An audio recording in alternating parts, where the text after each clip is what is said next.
Hello and welcome to our daily Churchill speech. Today is July 10th, 1935. Here we go. I am a treaty man. I am one of the signatories to the Irish Treaty. We have the great advantage that we are a self-contained British Parliament, but there were terrible arguments on the other side.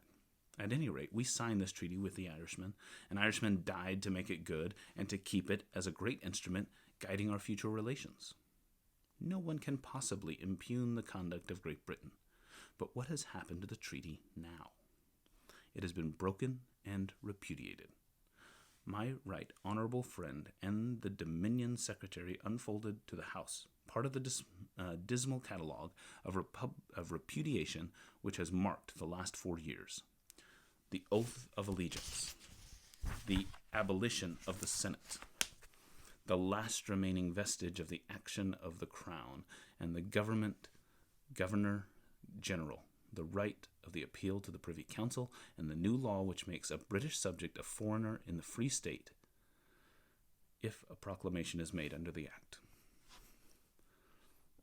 The whole of this great transition has speedily transformed Ireland, that we settled within the Empire, but with the full rights of the Canadian Dominion, into an alien republic. The whole of that great transition has taken place during these 4 years, in which we have had our own troubles to worry about, and no one has concerned himself with it. But there it is. It is not complete. There are a few remaining steps to be taken, but not many. They are going to be taken. The whole of this thing is going to happen. Let me point out that it has been perfectly legal.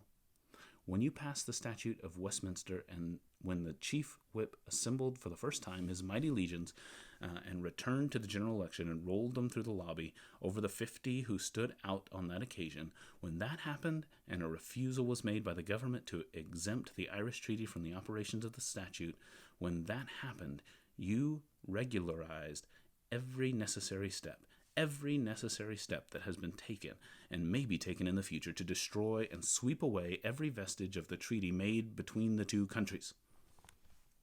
I have no doubt that we shall hear from the honorable and learned gentleman speaking from the benches of the Labour Party that de Valera has acted only within his legal rights.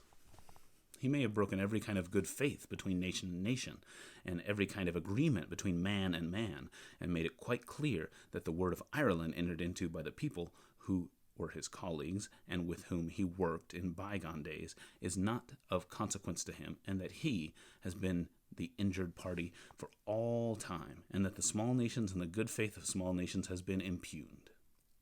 But that is not a matter that affects the issue. He is legally entitled, as I understand, according to the highest authority, to take all the steps he has done. And when we were advised he would not be so legally advised, we were voted down when we did not accept that. I do not hesitate to draw a moral, which the House will quite readily accept from me, that in this great Indian Constitution Bill there are a great many things on which you have been advised by legal authority, and of which the House has accepted the opinion, which, when you come to look at their working out in practice year after year, will be found equally fallacious and equally injurious to what has occurred in Ireland, and injurious upon a far more immense scale in the history of the world and in the wealth and strength of this country.